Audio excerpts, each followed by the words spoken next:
All right. So, good afternoon now, officially, to everyone. Hope that everyone is doing well and ready for a little bit more Torah study. Why do we study Torah, though? What do we hope to get from looking over the Torah? What do we hope to gain from the Torah?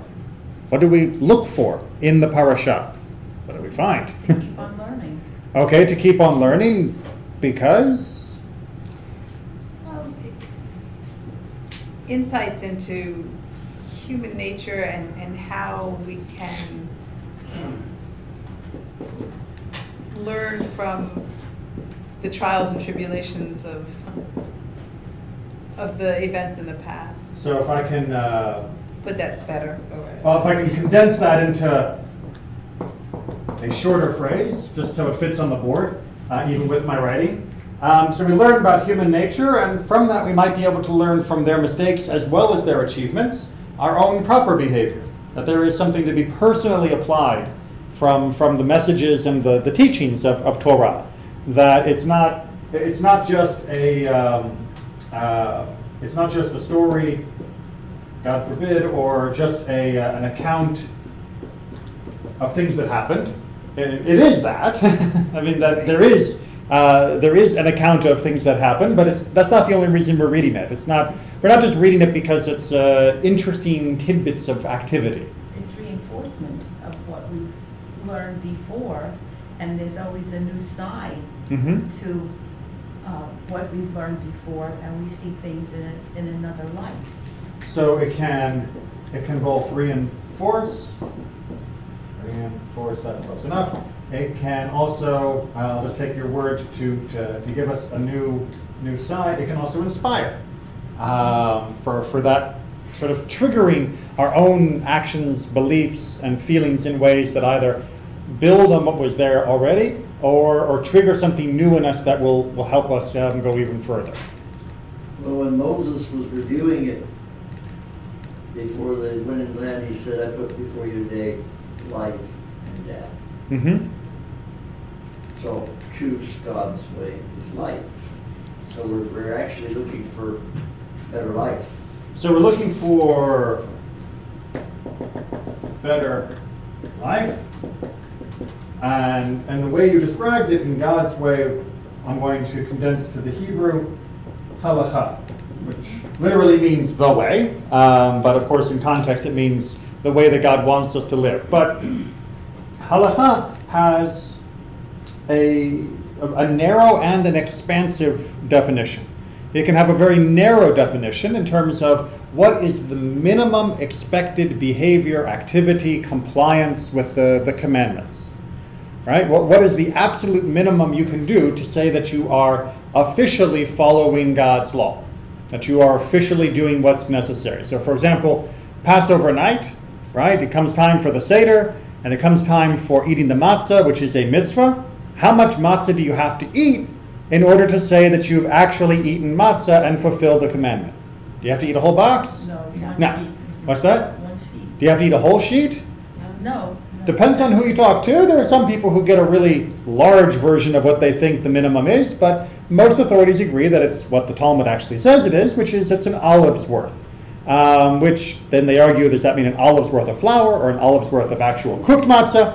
But most people eventually come down to being about a quarter of the sheet of what a current sheet, the standard sheet matzah looks like.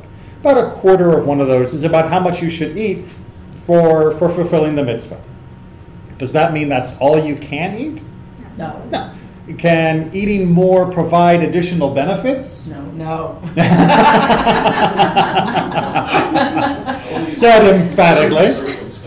Yet in other circumstances, what is the minimum amount of tzedakah that one needs to give? 10%. No. Not of tzedakah. There are minimums for tithing, which go variously for the Levi'im, the Kohanim, and for the poor. But outside of tithing, when we're talking about generic tzedakah, the minimum is something. Give something. And as long as you've given something, you've given tzedakah. Are there benefits both to you and to your community to give more than something, than dropping a quarter in the cup? Absolutely. And so halakha, in its expansive term, is not just the minimum way that we walk in God's ways to have a better life and to engage in proper behavior, but is also the expansive way that we can walk in God's ways writ large, not just within the narrowest definition of meeting the minimum criteria. Sort of the difference between you can pass or fail a course, but that doesn't mean you can't also do extra credit. And the extra credit will give you benefits beyond just the fact that the teacher is pleased with you. Make sense? All right, so in particular, we're going to be looking for some of the narrow as well as expansive lessons taken from this week's parasha of Vayishlach. And our story so far, from last week, Jacob went to Haran, got married, more than he expected, had a lot of children, probably more than was expected as well, ends up getting very, very wealthy, much to his father-in-law's dismay. So he and his family leave, and they reach the border. Lavan catches up with them and says, all right, fine, but I never want to see you again. And now he's stuck between a rock and a hard place, because he can't go back to his wife's family's home, because he's no longer welcome there. And what awaits for him just across the border? Why has he been away from home for 20 years plus? His brother. Esau, his brother, who may or may not still be holding a grudge about that whole robbing him blind, pun intended, for his father's condition, all those years ago. So now he is stuck. And that's the moment of life that we encounter Jacob in when we begin Vayishlach. Good. So we're actually going to start at the beginning of Vayishlach, which is on page 198. And this is, for those of you using any other Chumashim, is chapter 32, verse 4. Any volunteers to read? It's in the Anglit, it's in the English. Thanks, Ria. And welcome back again. Jacob sent messengers ahead to his brother Esau in the land of Seir, the country of Edom, and instructed them as follows. Thus shall you say to my lord Esau, thus says your servant Jacob, I stayed with Laban and remained until now. I have acquired cattle, asses, sheep, and male and female slaves. And I sent this message to my lord in the hope of gaining your favor. The messengers returned to Jacob, saying, we came to your brother Esau. He himself is coming to meet you, and there are 400 men with him. Jacob was greatly frightened. In his anxiety, he divided the people with him, and the flocks and herds and camels into two camps, thinking, if Esau comes to the one camp and attacks it, the other camp may yet escape. All right. So, what's his plan? To start off, what's he do with regards to how is he going to deal with his brother? It's being very deferential to him. Very deferential, very, very cordial, very cautious as well. So he sends him a catalog of, I'm back, and I've got all this stuff from over there, meaning I didn't take it from you, right? Because that would be the whole concern of having taken the birthright and having taken the blessing. Maybe you might think I enriched myself from you, but I've been away for 20 years, so everything I've got, I left penniless. Everything I got from there. So don't be jealous, please. Don't be jealous. And because I'm doing well from everything I got there, I don't need to take yours. Right? I'm not coming back poor. I'm not going to live off you. I'm not going to become a mooch or anything like that. I'm not going to impoverish you by returning. I'm not expecting you to give me stuff, even though I got the birthright and the blessing, because I'm doing okay. Right? I've got mine. You got yours. We don't need to have any trouble. And the response of the messengers is, he's got 400 guys with him, and they're packing. What's that? Yeah, exactly. So Jacob gets a little nervous, and he splits his camp. Right? That way, if one gets attacked, one segment of his camp gets attacked, the others can possibly flee. Yes? Not counterattack, but Well, apparently 400 armed men he figures is too much even for his entire entourage to counter. So if they attack half, clearly the other half will not be able to counter at all because they'll be half of what they were. So yeah, it's much more about divide and flee rather than divide and conquer. Any lessons we can draw from this for ourselves? Question. Mm-hmm. Did Jacob expect to be accosted in a warfare-like manner, because that's how he himself would have reacted had he been in a circumstance like that? You mean, is Jacob engaged in a little projection? Mm-hmm. Is he seeing the 400 armed men coming at him as being bad because that's what he would do if he were Esau? He'd be still mad as anything and out for vengeance, even though it's 20 years later. Seems to be first and foremost on Jacob's mind, and he's interpreting Esau's actions in that light. Is what you're saying, right? Mm-hmm. It could very well be. We're actually going to talk a little bit more about that in just a few minutes. But it's a very interesting question to ask. Was Jacob right to be so suspicious of his brother? Was Jacob right to take such a deferential and defensive position? Why not say, hey, it's my brother, he's just bringing a party to greet me? Well, or is it just that he is still picturing Esau as the Esau he knew, who the last words out of his mouth was, wait till Dad dies, I'm getting you. Yeah, I'm going to kill you. As soon as the burial's done, you're next. Yeah. And that may be the last contact he had, and therefore, what would he expect? Right. His brother may have changed, his brother may not have changed. And if he hasn't changed, then he has to be prepared. I don't think there's any question. He has to prepare, hope for the best, prepare for the worst. And, I don't think he's being anything other than prudent in doing what he's doing. And yet, well, let's hold that question for the next paragraph and see whether or not there was any other option open to him. Then Jacob said, O God of my father Abraham and God of my father Isaac, O Lord, who said to me, return to your native land, and I will deal bountifully with you. All right, we're going to pause there just so we can understand the reason why the translator put an exclamation point in here. A reminder, Hebrew does not have exclamation points. The Torah, there is no punctuation, no exclamation points, no question marks, no quotes, no colons, all that good stuff. So the exclamation point is the translator's choice. And why would the translator put an exclamation point right there when all it's doing is quoting what God had said in the previous parasha? Why exclaim? Why exclaim that? It's a command. Right? And in English, it's normal to put an exclamation point after a command. Imperatives in English, we often put exclamation points after them. Right, and he's quoting him as if I had no choice. You told me. Exactly. It's your fault, God. The reason I'm in this position is because you told me to leave Haran. And now I'm coming back to the land you told me to come to, and look where that's got me.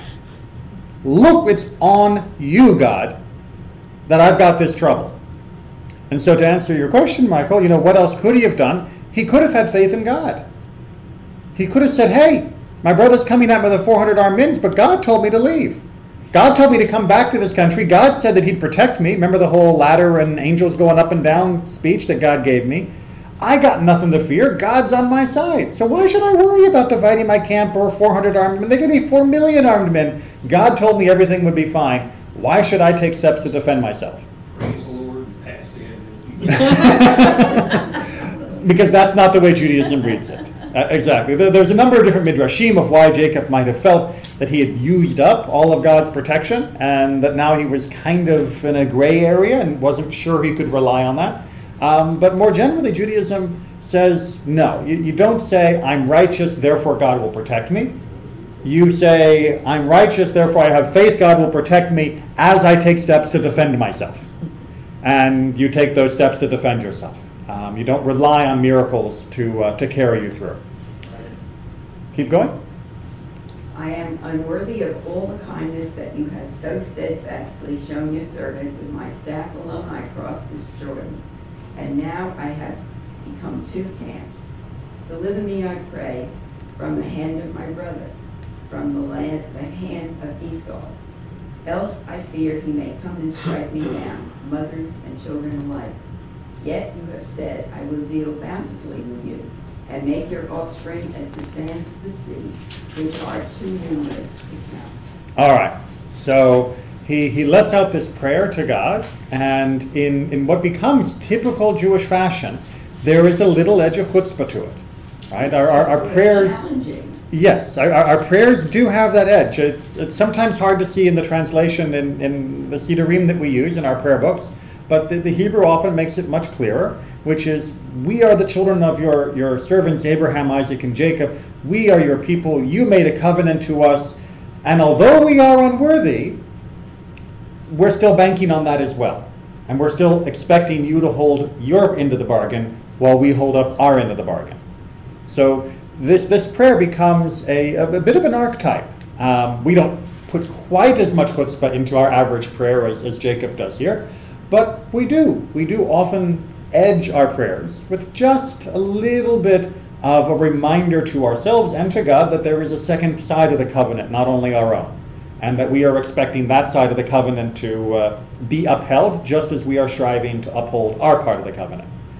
Okay, so Jacob then goes on and divides up his camp. As we said, he also begins to send a whole string of presents, all sorts of animals and all sorts of other stuff that go forward, and he divides his entourage up into a long chain, almost like a caravan, hoping that as each different group reaches Esau, it will further and further ingratiate Jacob to Esau. It's sort of blunting the encounter, so that by the time the two brothers actually meet, Esau will be in a good mood.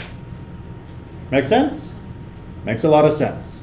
All right, so if we skip down to verse 23, we're going to come to a very famous scene. You want to keep reading, Mia? It's at the very bottom of page 200. Yes. The same night he arose, and taking his 2 wives, his 2 maidservants, and his 11 children, he crossed... Remember, Benjamin had not been born yet. He crossed the ford. He crossed the ford of the Jabbok. After taking them across the stream, he sent across all his possessions.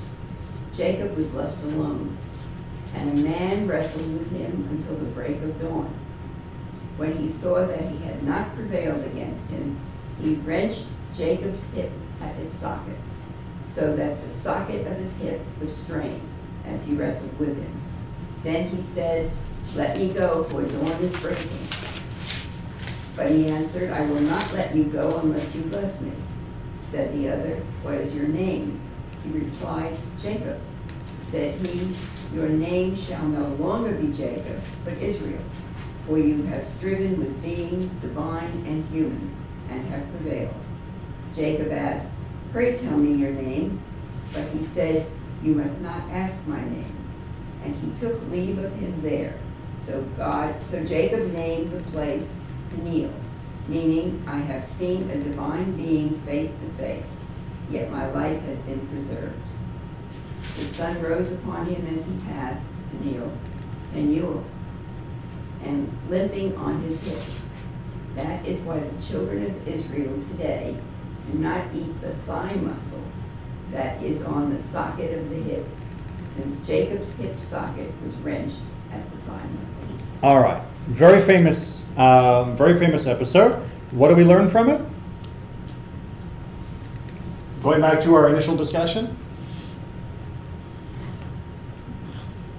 Well, how about something on the limited scope of halakha, the narrow scope? About not eating the thigh meat. Right.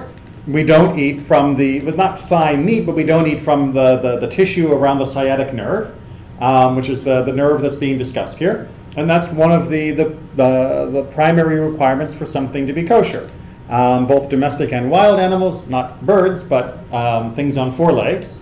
In order for them to be kosher, they have to originally be kosher, they have to be slaughtered properly, the blood has to be drained, and this has to be removed. If you did all of the other pieces and you left this in and you ate from it, what you were eating would not be kosher. it's funny to get this thing about kashrut long before kashrut. Yeah, not just long before kashrut, but long before the children of Israel were more than 11. And it's like, well, wait a minute. So it's like me and 11 guys are going to be eating like this. And even if you add in wives and attendant people, Right. we're not talking about much. Remember, by the time they go down to Egypt, we're only talking 70 people. So why is this so out of place, this discussion?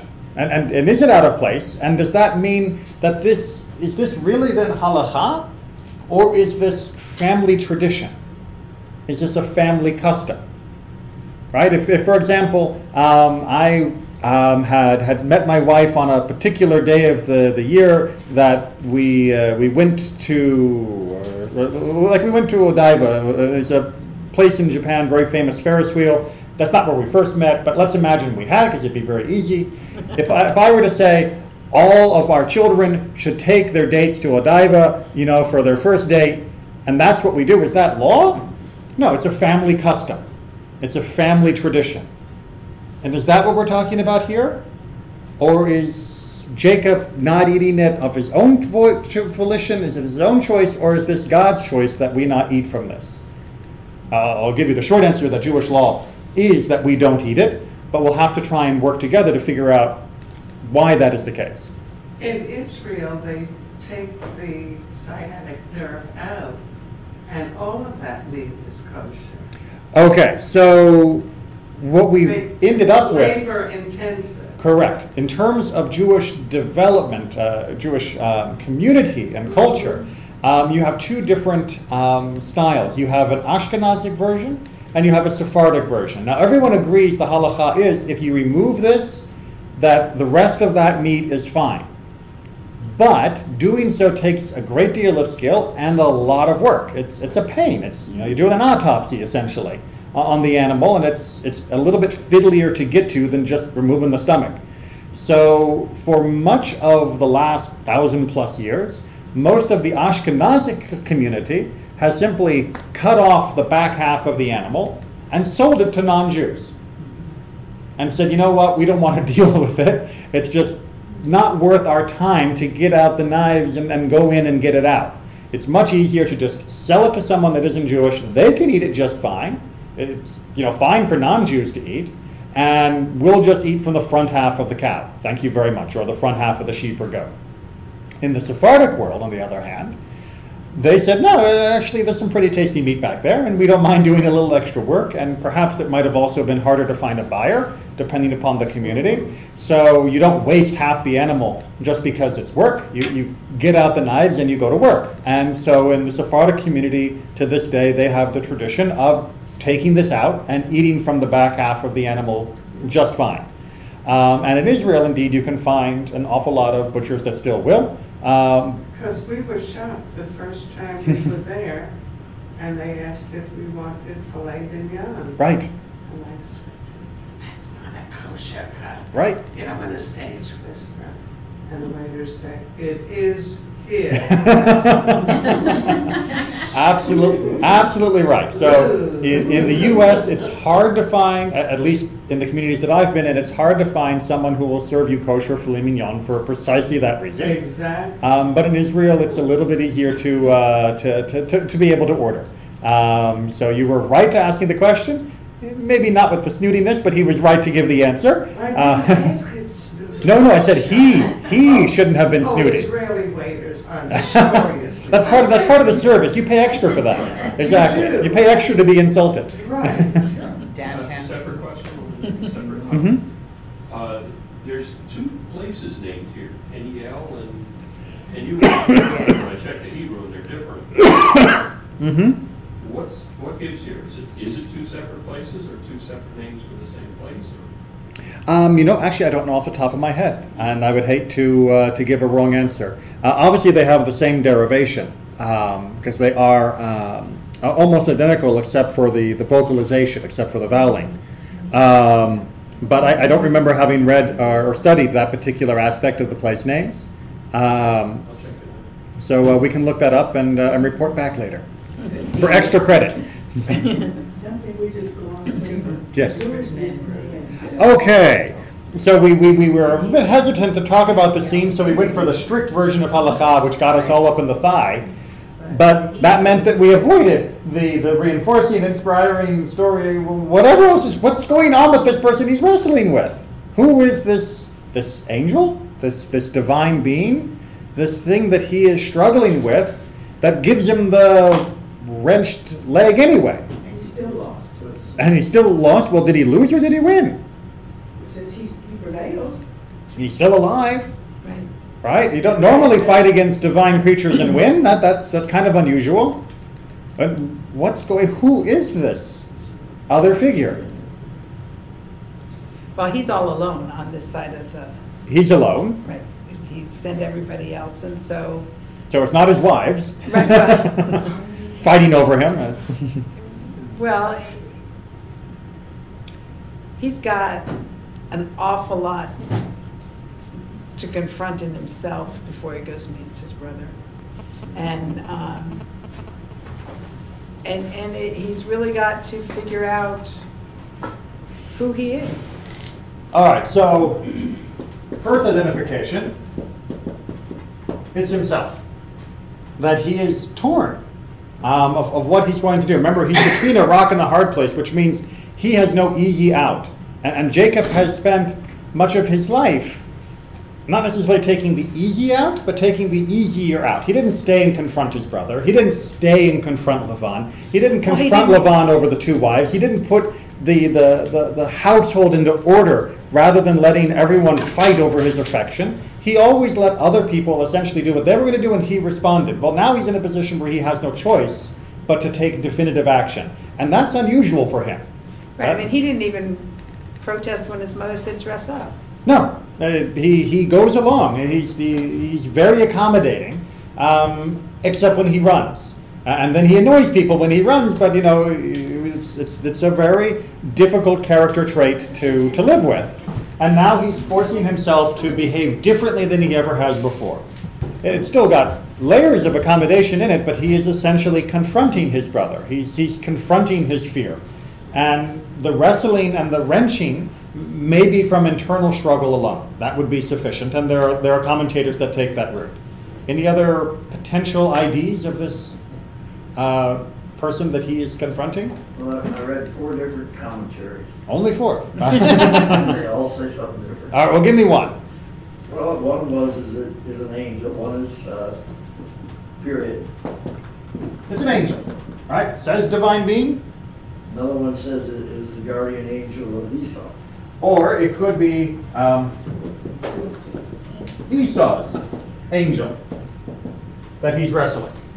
Remember, when he was at the threshold of leaving the land of Israel, he saw the vision of angels going up and angels coming down, which has often been interpreted in the Midrash as being that as he left one area, the angels that were dedicated to that one area were leaving, and as he entered the new area, the angels for that area came down. That he was transferring, sort of like going at the border crossing. You know, you have to change the person that's with you. And there's an explanation that who he's wrestling here is Esau's angel. Because obviously Esau's angel is not terribly happy about Jacob coming back, because that's Esau's angel's on Esau's side. And you can understand why he might be a bit cross.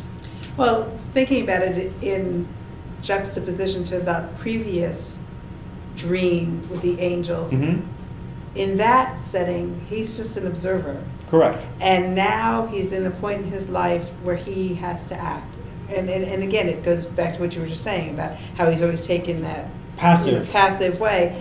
He's got to have a major transformation in order to have it within himself to be that kind of active participant. Right, so we want to go back to the question of, it could just be an angel, stam angel, just a generic angel or his own angel rather than necessarily an adversarial one. But nevertheless, he's no longer watching the angels, he's now grabbing them. He's now trying to direct where things are going to go. And he can't do that 100% successfully. So he doesn't win, but on the other hand, he doesn't lose either. It's a tie. And that notion of being one that wrestles with it so that it is some influence, but also some capitulation, becomes again a hallmark for the Jewish people. That we are not ones who pride ourselves on being passively submissive. We are actively submissive. We wrestle even as we submit. We don't just roll over automatically. We question, we debate, we argue, we yell, we shout, we cry, and we also submit. And that's a very different model that Jacob seems to be giving here, which leads us to another identification of who this might be, which is God, God's self. I mean, after all, we just said in that prayer that Jacob was using when he was confronted with the news of 400 guys coming, was that he was a little edgy with God. And that he may be wrestling with his own relationship with God as, well, come on, God, what are you doing to me here? You know, you throw me out of my house even though I'm supposed to have the blessing and the covenant. You bring me back when you tell me to, only to face 400 guys, my wife, my children, everything is about ready to be wiped out. What are you doing to me, God? You're tearing me in two different directions. And so if he's wrestling with his relationship with God, is he going to be true to what God wants? Is he going to be true to the covenant? Or is he going to run like he's done before? Is a very possible explanation for what he's confronting in this nighttime vision. Mary? Whether it's God or an angel, if either wanted to harm Jacob very badly or kill him, they would have been able, either one would have been able to accomplish this. Yeah, you don't tie an angel in an arm wrestling contest. You don't tie God in an arm wrestling contest, right? So what we see from the struggle here, if we are attributing it to an actual angel, whether it be an angel or Esau's, or whether, of course, if it be God, is that we're not talking about a literal event. We're not talking, as we often refer to metaphorically, as something that could be videotaped. If you were to point a camera at Jacob during the night, you wouldn't see him tussling with an entity. There's no, glowing thing with a halo and giant wings that he's wrestling with on the ground and dust is flying up. That this is perhaps inner torment. This is an inner vision, a prophetic release of everything that he is feeling conflicted about. And whether he's being in conflict with a generic angel, meaning the forces that control his life, whether it be the antagonism between him and his brother, or whether it be God's self, are all plausible interpretations. So Sorry? How do we explain the actual physical damage to his head? Rolling Like, around, he fell out of there. You could throw. How do we explain the actual physical damage? It's certainly, as someone who you said just woke up a few days ago with a bad back, and you claim you were not kickboxing, it's certainly possible for the body to damage itself during the night. It's also possible for the body to psychotraumatically damage itself in some ways as a response to such conflict and such turmoil. What did the Chachamim say? What? What did the Savior say? Well, they say from the whole host of things. Obviously, if you're dealing with an actual angel or God with the gloves on, so to speak. It's physical, yeah. But even in a vision, the touch of God or a divine experience can have physical manifestations. So there's nothing awkward about the fact that he ends up with a limp, even though if you were videotaping, he would have been lying still, because the spiritual experience can have physical repercussions. I just, as we're having this discussion, I'm just thinking so much about how there are such parallels with Jacob and with Abraham. And that's Isaac is lots of times we'll have to have this conversation probably some other time, but I just think of him as a placeholder.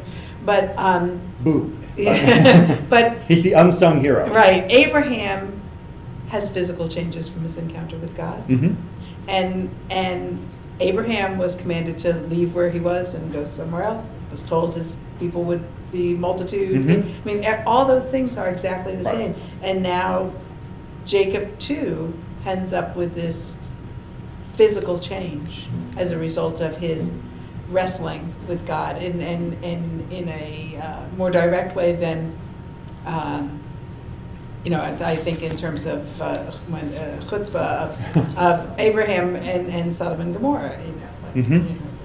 All right, so let's go ahead and take a look. As I look at the clock, I want to make sure we have time. Let's take a look at some of the commentaries from our tradition that try to give us not just a clearer understanding of what happened, not what we call pshat, and not just a clearer understanding of what we didn't see happen, but might help us understand what happened, which is what we call drash, but to actually try and give us more of what we would call a lesson in midot, in personal characteristics and personal guidance, or musar, which is ethical guidance, looking more at, oh, I erased it, at the halacha in its expansive mode of what can this teach us beyond the minimum of which parts of the leg don't you eat, and what actually happened to Jacob and Esau.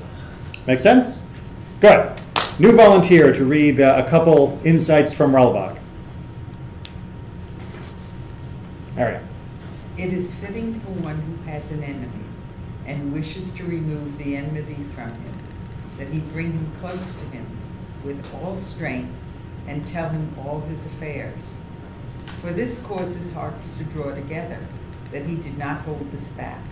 For a person only informs of the details of his affairs to his friend and withholds this from an enemy. And this thus imprints in his heart that he is his friend. And so his heart will break and his enmity will go away from him. And therefore you find that Jacob sent Malachim to Esau to inform him of his affairs, in order to place into his heart that he was his friend. All right, so Ralbag is arguing that the great insight that we can learn, one of them, that we can learn from the way that Jacob tries to handle his relationship with Esau, is not that he's trying to placate him with gifts. It's not that he's trying to show, don't worry, I've got my own, I'm not going to take from yours. Not, don't worry, I got it from somewhere else, not from you. But he's actually trying to draw Esau closer to him, to repair the broken relationship, not merely to be defensive, not merely to forestall disaster. And he does that by being 100% open and honest about every detail with his brother. Because you only do that with people that are friends. And if you treat someone like a friend, even when they are your enemy, the argument that Ralbag is making is that you can convert them from being an enemy to a friend by showing that degree of trust and intimacy, that a person will respond in a like manner. What do we think? Well, first, do we understand the proposition? Right? If there's somebody who's, is your enemy, they're fighting with you, they're struggle with you, you invite them around, you have a beer, and you sit down and you tell them about your trouble with the IRS. You tell them about your medical problems. You tell them about the struggles you have with your spouse. You tell them about what it was like growing up to be you, not because you want sympathy, but because you want intimacy. You want closeness by sharing things you only share with friends, even though they're not a friend yet. And by sharing it, they will come to be your friend, because how could they not when you had shared that with them? But maybe what he means is not just the generic sharing of all your affairs, but the first step in tshuva is admitting you had done something wrong, and you wrong, and well, here's why it happened. Certainly we would add that the first step of tshuva in repairing a broken relationship when you've wronged another person is to explain what you did and why it was wrong, rather than trying to excuse it. Very important distinction, right? An apology is not an excuse. But in the context, Jacob doesn't seem to be asking for forgiveness. He seems to be asking for reconciliation. And much of the tradition holds that Esau was in the wrong, and that Jacob did not necessarily transgress when he did what he did. So it would be difficult to say which side of that argument Ralbag came down on. But Jacob thinks he did wrong. Otherwise he wouldn't have reacted to the 400 men in the way he did. Well, we do have other alternatives. That he reacted to the 400 men because the Esau he left was the kind of guy that would kill you. So he doesn't necessarily think that he's earned being attacked by 400 guys, but he wouldn't put it past Esau to do that. So he doesn't have to necessarily believe he did something wrong to interpret Esau's actions in a negative way. It is an explanation, but it's not the only explanation. Well, isn't it also that you seek to see that person as another human being and have them see you that way, as a way of diffusing enmity? Rather than seeing enemy, you see Kathy. You see the person in all of their details, good and bad, and down to every last personal thing. And so that I show you my friend, what I would only show a friend. And I will expect you then to appreciate what I have just done, the vulnerability I have just shown. Is this good advice? It's like connecting on B'Tselem Elohim level. On the image of God, exactly. That we're connecting as from one creation of God to another. Here I am, naked before you. You can't hate me if I stand naked in front of you. In context, I hope you understand what that means. That's right. Good advice? Anyone here going to take this advice? It's difficult. Difficult advice, extremely difficult advice. Because that's well, they're your enemy. Well, what would they do with that information? You know, They could destroy you. They If could. they did not return this affection, this intimacy. What if I share all of my details of all of my affairs, my concerns and everything, and they don't reciprocate? Then what? I've just given them ammunition, right? Take the chance. You've taken a chance. And yet, isn't that a chance that we take preemptively with everyone we call friend? Right? If there's no one that you ever expose this level of intimacy to, if there's no one you truly make your friend, then what is the connections you have with other people? And if you do expose yourself this fully before a friend, what happens if they become your enemy? What happens if there's a fight, which happens between friends? It's been known to occur. You've now already preloaded their ammunition before they become your enemy. So this is only talking about reversing the process. And the danger is the same in both respects. Yes, it's a bit harder here because the person is already an enemy. But with anybody that you're willing to be an open friend with, you are exposing yourself to the same ultimate danger. So it's hard, but it's not really impossible. And in the right circumstances, certainly where a relationship should be repaired, for example, between siblings or family members, it may very well be a good way of actually diffusing what is causing the anger and hatred. Something just confused me that, and maybe I misheard it, where did you say that Jacob does not think that he's done anything wrong? I'm saying that there are many commentators that say Jacob did nothing wrong. Now, what Jacob himself actually thought, unfortunately, we don't know. No, we're not around. But there are many commentators that do think he did things that were wrong, and indeed there's much evidence from the Torah that the Torah thinks that at least some of what he did was wrong. Sure. But that doesn't necessarily mean he thinks he did something wrong.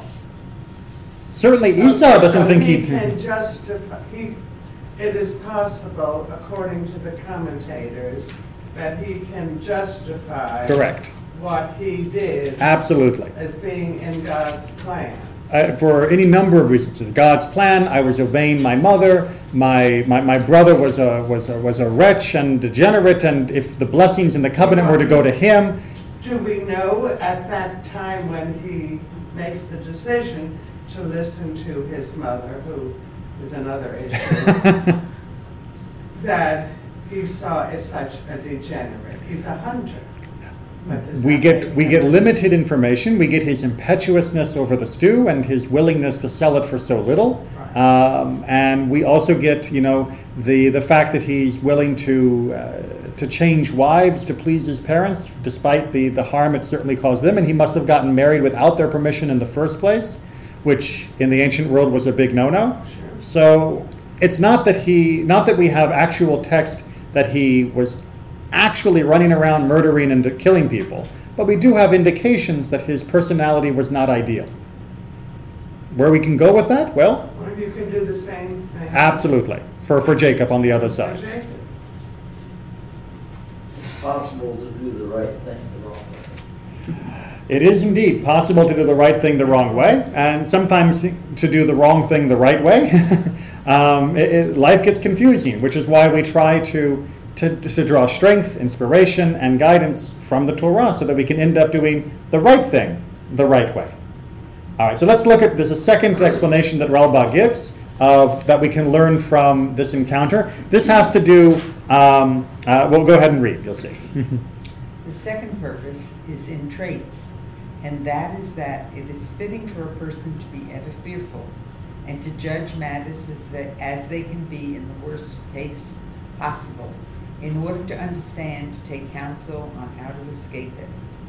Do you not see that Jacob, when he heard that Esau, his brother, was traveling towards him with 400 men with him, was afraid that they were coming to harm him?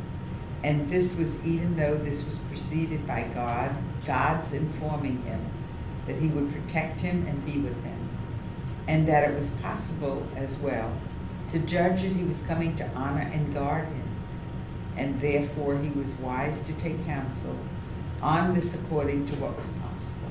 All right. And the fact that these two lessons come from the same commentator in back-to-back paragraphs is what's so amazing. Because might we not read the second interpretation as countering the first? Right? That you should always take counsel of what is the worst case scenario and then take steps to prevent it from happening. Which is just what Michael said. Which is what Michael was saying.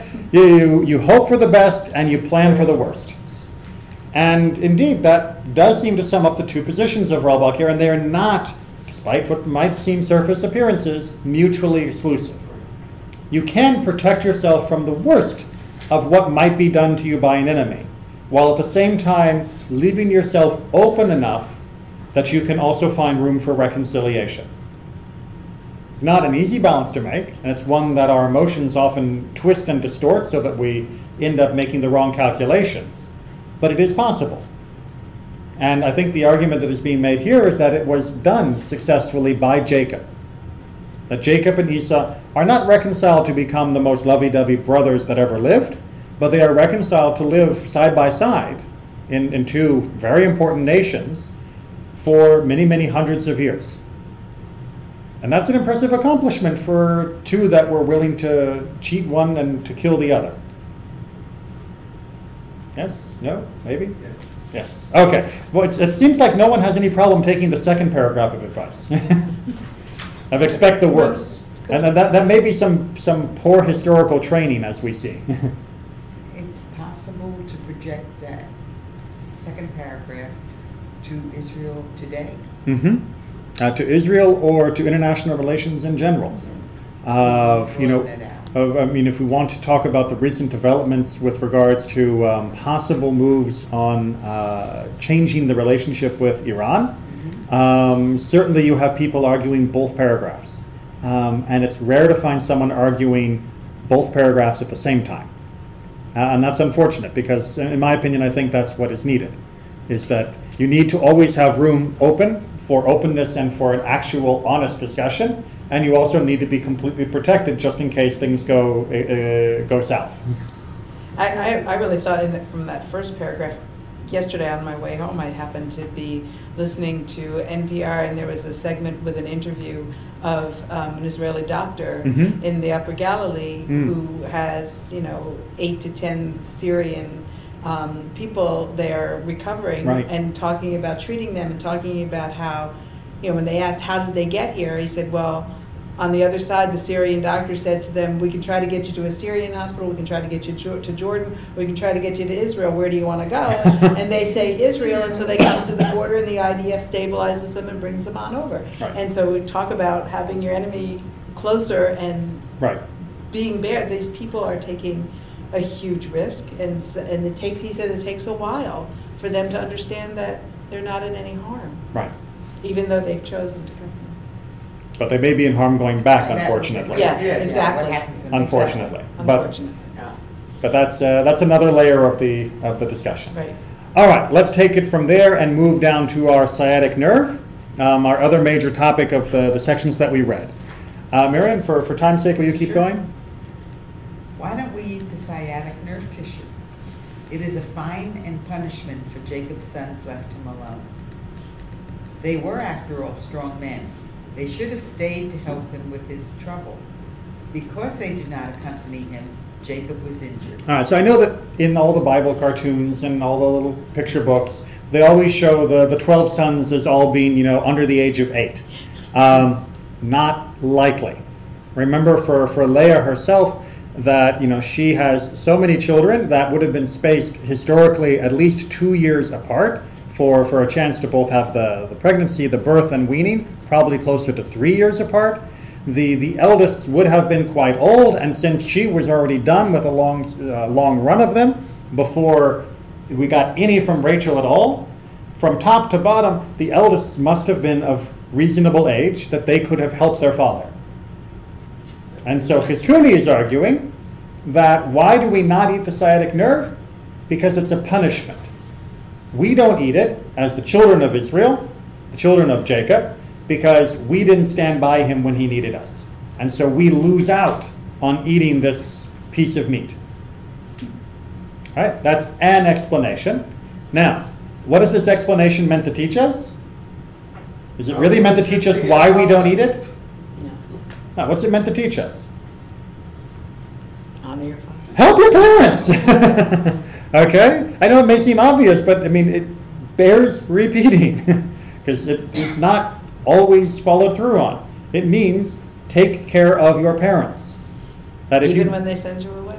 Even when they send you away, you know, they could have worked with him and said, well, you know, Dad, how about if you just leave 2 of us here with you? We don't want to leave you alone. It's not safe. Yada, da, da, da, da, da, da. Right? And I think we all know pushy kids that try to help parents even when the parents say no.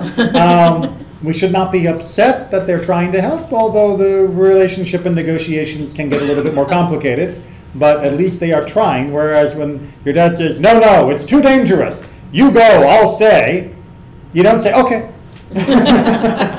You argue a little. You argue a little. Not, thanks, Dad. Boom.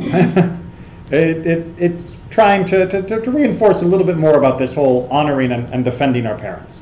Or a second option that Chizkuni offers. Since Jacob was able to survive the attack and prevail against the angel, and not eating of the Gid Hanasheh, that's the Hebrew term for this sciatic nerve area, is to make a remembrance of this glory. All right. Another reason why we don't eat it is because we by not eating it, we remember his triumph in sustaining and of continuing and prevailing, and so it's sort of not eaten as a symbolic yaha of what happened. It's like a trophy,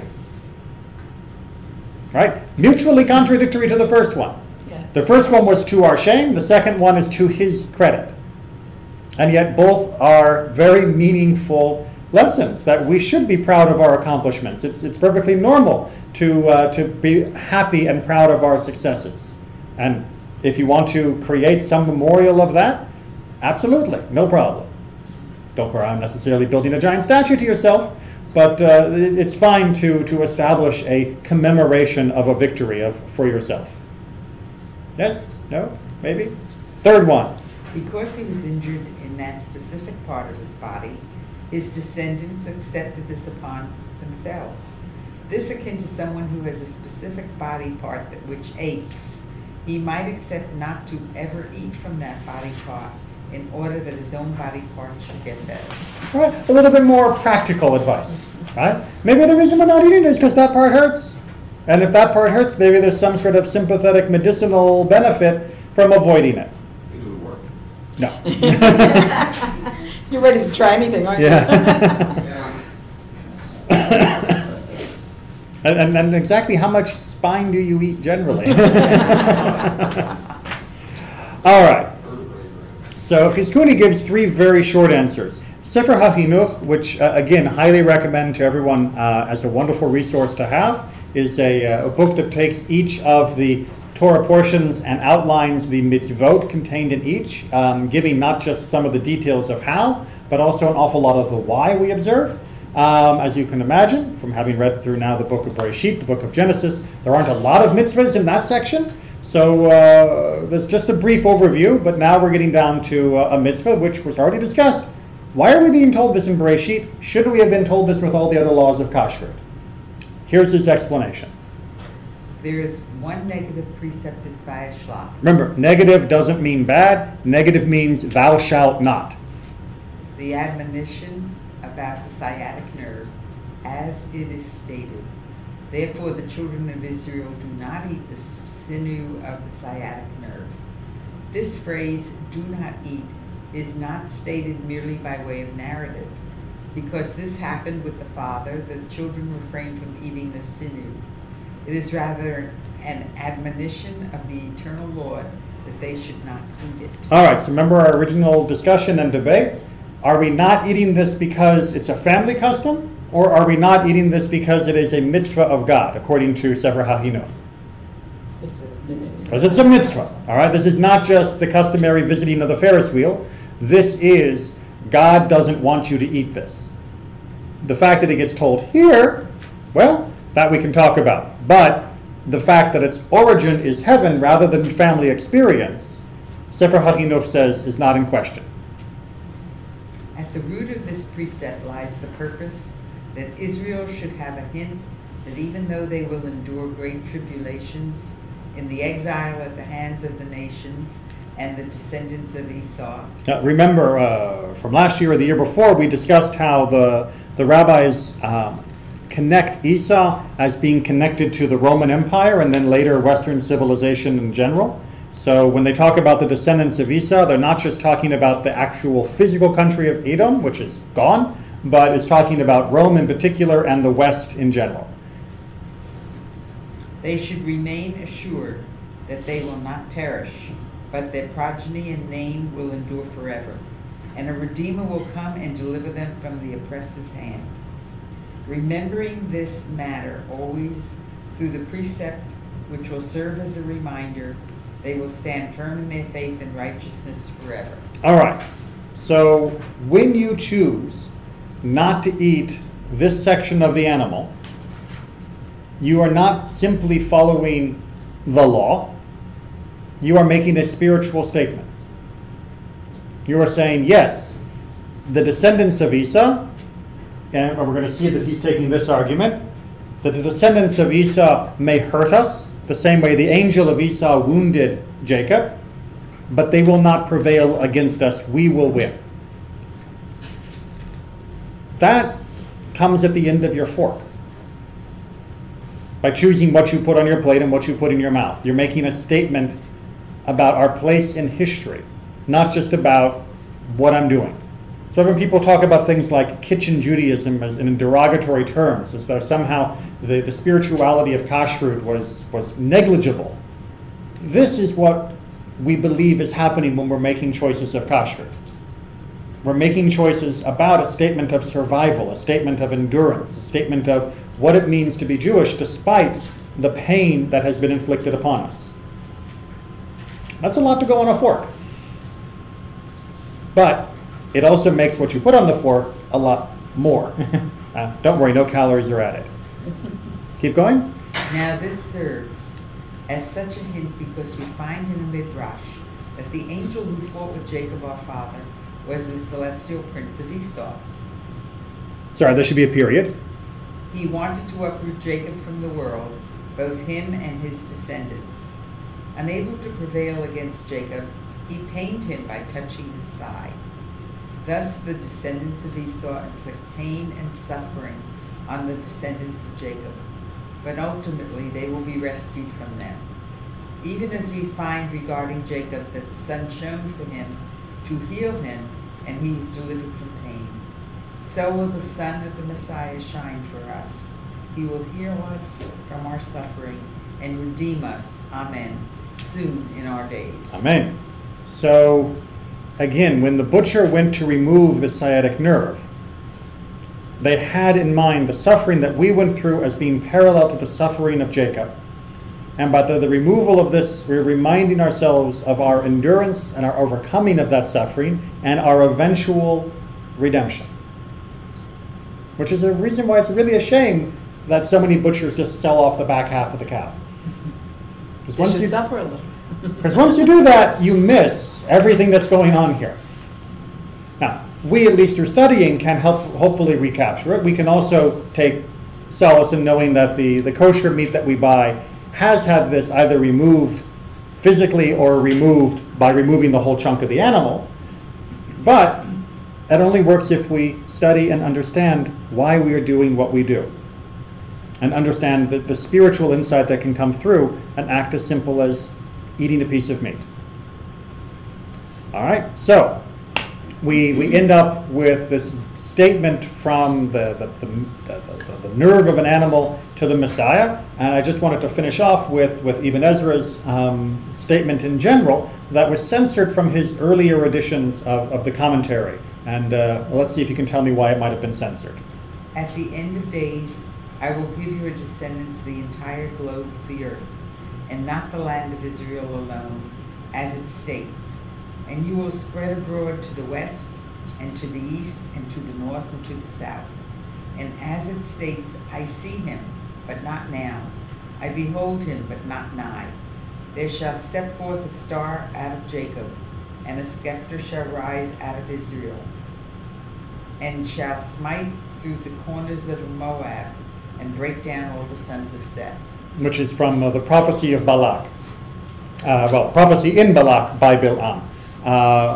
Which is meant to be a statement about the Messiah, of the eventual redemption of Israel. So any idea why the Catholic Church might have censored Sforno's commentary on this? Adopted. Well, they would have adopted it, but they would have changed the name of who was inheriting the earth. So obviously they were not pleased with our little commentary that said that according to Judaism, we believe that Judaism, that is to say the belief in one God as given through Torah and as then practiced by different people in their own monotheistic faiths, will eventually spread and cover the earth. They were not terribly happy with that notion. And so they deleted it from our texts. But all of that is considered to be wrapped up in this promise to Jacob and in this struggle that he is undergoing and how he overcomes it.